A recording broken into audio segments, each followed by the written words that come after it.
प्रभु तेरी वाणी जीवन की रोटी, नैनों की ज्योति अंधेरा मिटाती।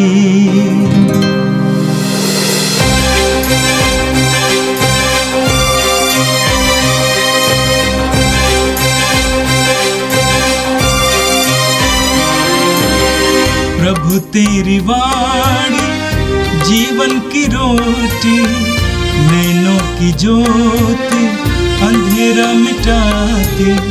प्रभु तेरी वाणी जीवन की रोटी, नैनों की ज्योति अंधेरा मिटाती। वाणी वाणी वाणी वाणी वाणी पवित्र है, शाश्वत है, जीवन का मन्ना है। 10 सितंबर बुधवार। पहला पाठ कलोसियों के नाम संत पौलुस का पत्र, अध्याय 3 पद संख्याएं 1 से 11 तक। आप लोग मसीह के साथ जी उठे हैं, जो ईश्वर के दाहिने विराजमान हैं। इसीलिए ऊपर की चीज़ें खोजते रहें।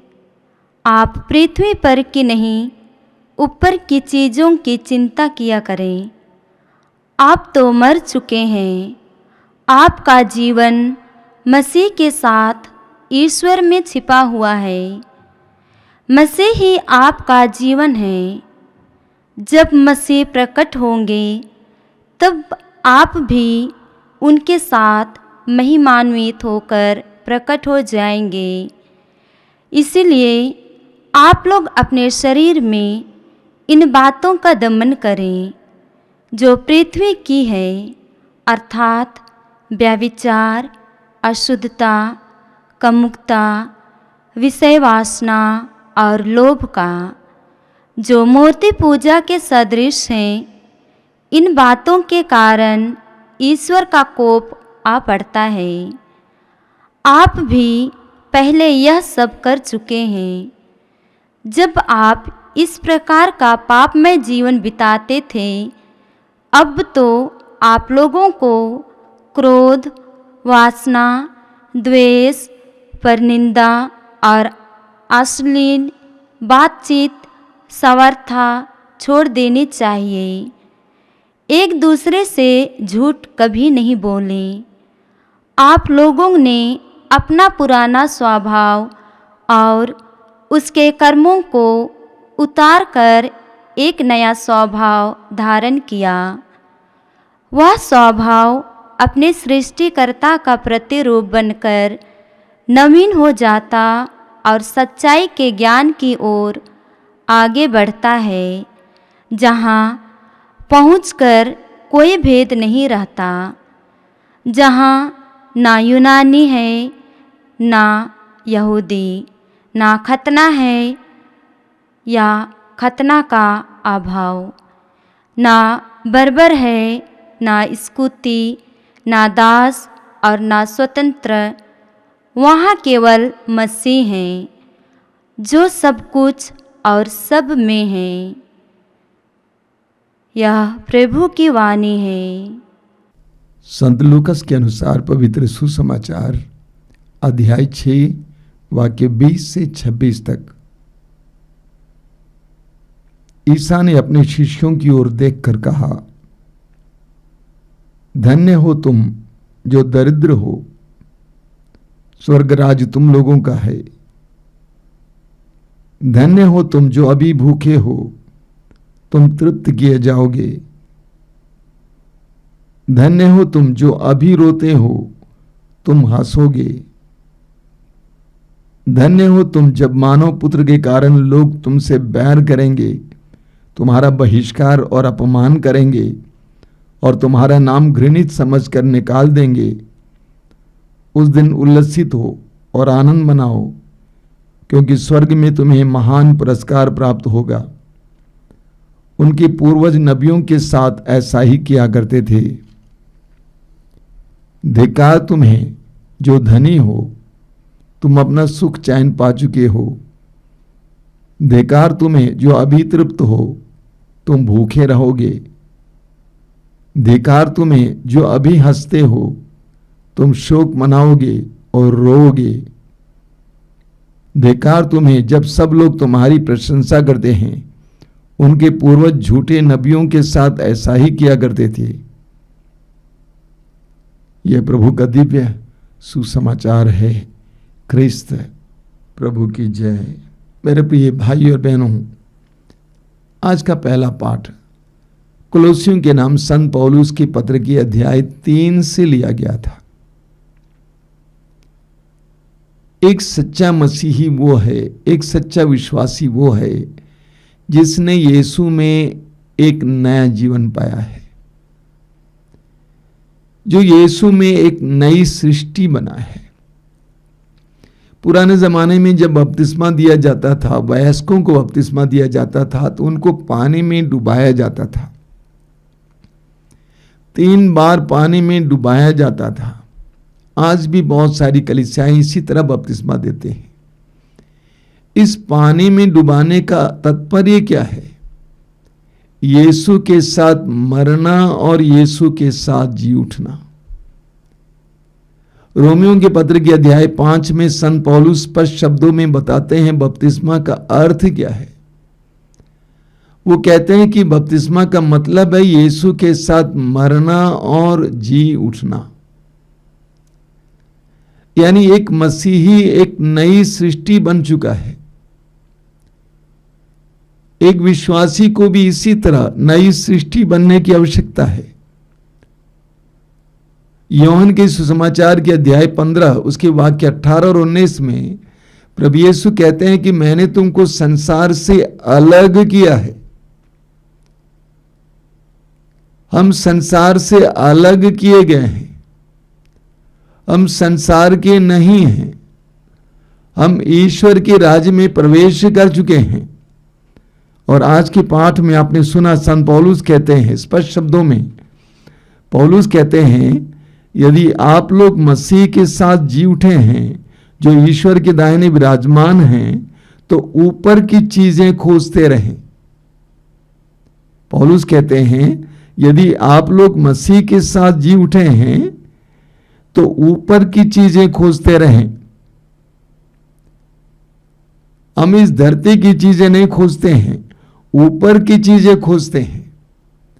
एक विश्वासी की दृष्टि धरती की ओर नहीं होती है। वो संसार में रहता है, संसार का उपभोग जरूर करता है, सांसारिक चीजों की जरूर आवश्यकता होती है, लेकिन उसकी दृष्टि सदा, उसका मन सदा स्वर्ग की ओर लगा हुआ है। वो स्वर्ग की स्मरणा में जीवन जीते हैं। आगे पौलुस कहते हैं आप तो मर चुके हैं, आपका जीवन मसीह के साथ ईश्वर में छिपा हुआ है। हम मर चुके हैं। हमारा एक नया अस्तित्व है, हमें एक नई पहचान मिली है। पौलुस आगे कहते हैं इसलिए आप लोग अपने शरीर में इन बातों का दमन करें जो पृथ्वी की हैं, अर्थात व्यभिचार, अशुद्धता, कामुकता, विषय वासना और लोभ का, जो मूर्ति पूजा के सदृश है। पौलुस कहते हैं ये सब इस संसार की बातें हैं, इससे आप बचे रहेंगे। आगे पौलुस कहते हैं अब तो आप लोगों को क्रोध, उत्तेजना, द्वेष, परनिंदा और अश्लील बातचीत, ये सब एकदम छोड़ देना चाहिए। कभी भी एक दूसरे से झूठ नहीं बोलना चाहिए। हम सांसारिक नहीं हैं, हम ईश्वर के राज्य के लिए अलग किए गए हैं। हम प्रभु यीशु के सुसमाचार के अनुसार जीने के लिए बुलाए गए हैं। हम ईश्वर की संतान बन गए हैं। आगे पौलुस कहते हैं आप लोगों ने अपना पुराना स्वभाव उसके कर्मों के साथ उतार कर एक नया स्वभाव धारण किया है। हम लोगों ने एक नया स्वभाव धारण किया है। पुराने स्वभाव को हमने उतार दिया है। उड़ाव पुत्र के उस सुंदर दृष्टांत में हम पढ़ते हैं, उस धनी बाप का बेटा अपने घर से दूर चला जाता है, गंदगी में जिंदगी गुजारता है, अंत में जाकर सुअर चराता है, अपने पिता के भवन वापस लौटता है, तो पिता क्या करता है? पिता उसके पुराने वस्त्र को उतरवाता है और उससे नया वस्त्र पहनाता है। हमने एक नया स्वभाव धारण किया है जो हम मसीह में पाते हैं। बाइबल हमें सिखाती है कि ईश्वर ने हमें अपना प्रतिरूप बनाया है। वह हमारा मौलिक स्वभाव है। हम ईश्वर के प्रतिरूप बनाए गए हैं, लेकिन हमने अपने पापमय कार्यों के द्वारा उसको गंवा दिया। लेकिन जो यीशु में विश्वास करता है, यीशु के सुसमाचार को जिसने अपनाया है, उसने उस स्वभाव को पुनः पा लिया है जो उसने गंवा दिया था। ईश्वर का प्रतिरूप जो हम यीशु में देखते हैं, वास्तव में यीशु में हमें अपना ही स्वरूप देखने को मिलता है, अपना मौलिक स्वरूप जो हमारा होना चाहिए था, ईश्वर का प्रतिरूप। इसीलिए पौलुस हमें बताते हैं फिलिपियों के पत्र के अध्याय 2 वाक्य 5 में, आप लोग मसीह का मनोभाव धारण करें। आप लोग मसीह का मनोभाव धारण करें। आगे संत पौलुस कहते हैं, इसलिए आप लोगों में कोई भेदभाव ना हो, ना यूनानी, ना यहूदी, ना खतना वाला, ना बेखतना वाला, ना स्वतंत्र, ना दास।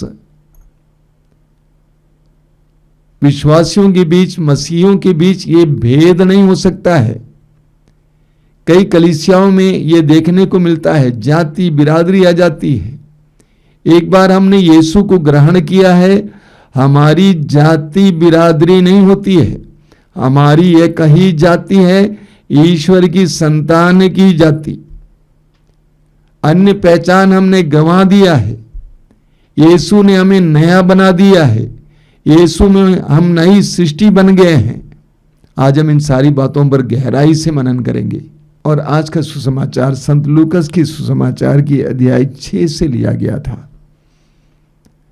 सुसमाचारों में हम पढ़ते हैं कि प्रभु यीशु इस संसार में ईश्वर के राज्य, स्वर्ग के राज्य की घोषणा करने आए थे। उन्होंने अपने शब्दों के द्वारा और अपने कार्यों के द्वारा ईश्वर के राज्य की घोषणा की। प्रभु यीशु ने लोगों को ईश्वर के राज्य के रहस्यों के बारे में छोटे छोटे दृष्टांतों के द्वारा समझाया। लोगों को समझाया कि ईश्वर का राज्य कैसा होता है, ईश्वर के राज्य का विकास कैसे होता है। और आज के सुसमाचार में प्रभु यीशु ने खुलेआम स्पष्ट शब्दों में बताया है कि ईश्वर के राज्य में कौन महान है, कौन धन्य है। प्रभु कहते हैं, धन्य हो तुम जो दरिद्र हो, धन्य हो तुम जो दरिद्र हो, स्वर्ग राज तुम लोगों का है। धन्य हो जो अभी भूखे हो, तुम तृप्त किए जाओगे। धन्य हो तुम जो अभी रोते हो, तुम हंसोगे। धन्य हो तुम जब मानव पुत्र के कारण लोग तुमसे बैर करेंगे, तुम्हारा बहिष्कार और अपमान करेंगे और तुम्हारा नाम घृणित समझकर निकाल देंगे। उस दिन उल्लसित हो और आनंद मनाओ, क्योंकि स्वर्ग में तुम्हें महान पुरस्कार प्राप्त होगा। ठीक इसके विपरीत प्रभु कहते हैं, धिक्कार तुम्हें जो धनी हो, तुम अपना सुख चैन पा चुके हो। धिक्कार तुम्हें जो अभी तृप्त हो, तुम भूखे रहोगे। धिक्कार तुम्हें जो अभी हंसते रहो, तुम शोक मनाओगे और रोओगे। धिक्कार तुम्हें जब सब लोग तुम्हारी प्रशंसा करते हैं। प्रभु यीशु की शिक्षाएं बिल्कुल संसार की शिक्षा के विरुद्ध है, विपरीत है। संसार में धनियों को महान माना जाता है, बड़े माना जाता है। बड़े लोग जो ऐश आराम का जीवन जीते हैं, बड़े बड़े हैं, बड़ा बड़ा पद लिए हुए हैं, अधिकार लिए हुए, उनको बड़े माना जाता है। लेकिन प्रभु यीशु आज के सुसमाचार के द्वारा स्पष्ट शब्दों में बताते हैं कि ईश्वर की दृष्टि में कौन महान है, धन्य है। इस संसार में बहुत सारे दुखी, पीड़ित, दरिद्र हैं। यदि वे यीशु के इस वचन को समझ जाते तो उनका दुख आनंद के लिए कारण बन जाता। लोग कहते हैं इस दुनिया में दो प्रकार के समाचार है, एक है सुसमाचार, दूसरा है संसार का समाचार। एक है सुसमाचार, दूसरा है संसार का समाचार। एक विश्वासी सुसमाचार के अनुसार जीवन जीता है, एक विश्वासी संसार के समाचार के अनुसार जीवन नहीं जीता है। एक विश्वासी ईश्वर के राज्य के मूल्यों के अनुसार जीवन जीता है, वो संसार के मूल्यों के अनुसार जीवन नहीं जीता है। जो संसार के मूल्यों के अनुसार जीवन जीता है वो विश्वासी नहीं हो सकता है, मसीही नहीं हो सकता है, ना ही ईश्वर के राज्य का सदस्य हो सकता है। प्रभु यीशु ने स्पष्ट शब्दों में कहा है मत्ती अध्याय 6 वाक्य 24 में, कोई भी दो स्वामियों की सेवा नहीं कर सकता है। तुम संसार, धन और ईश्वर दोनों की सेवा नहीं कर सकते, तुम्हें चुनना होगा। याकूब अपने पत्र में कहते हैं अध्याय 4 वाक्य 4 में, याकूब कहते हैं क्या तुम्हें नहीं मालूम कि संसार के साथ मित्रता का तात्पर्य है ईश्वर के साथ बैर करना। जो संसार का मित्र होना चाहता है वो ईश्वर का बैरी बन जाता है। हमें चुनना होता है। हमने मसीहत को एक धर्म बना दिया है। पूजा पाठ, कुछ करना, कुछ जाना, कहीं जाना, नियम कानून। एक मसीही वो है जिसने यीशु को और यीशु के मूल्यों को चुना है। यीशु ने संसार का तिरस्कार किया। जब ईश्वर ने अपने पुत्र को संसार में भेजा, उसको कहां भेजा? एक गौशाले में भेजा। यह एक बहुत बड़ा प्रतीक है। यानी ईश्वर ने संसार की हर प्रकार की भौतिकता का तिरस्कार किया, उसका इनकार किया और अपने पुत्र को एक गौशाले में भेजा। प्रभु यीशु हमें एक बहुत ही गहरा जीवन जीने के लिए बुलाते हैं, सुसमाचार के अनुसार जीवन जीने के लिए बुलाते हैं। वास्तव में एक सच्चा मसीही होना, यीशु का शिष्य होना आसान नहीं है, कठिन है। इस संसार में बहुत कम मसीही आज हैं जो यीशु का अनुसरण करते हैं, अनुगमन करते हैं, यीशु के सुसमाचार के अनुसार जीवन जीते हैं। हम प्रभु से प्रार्थना करें कि प्रभु हमें प्रज्ञा का वरदान दीजिए।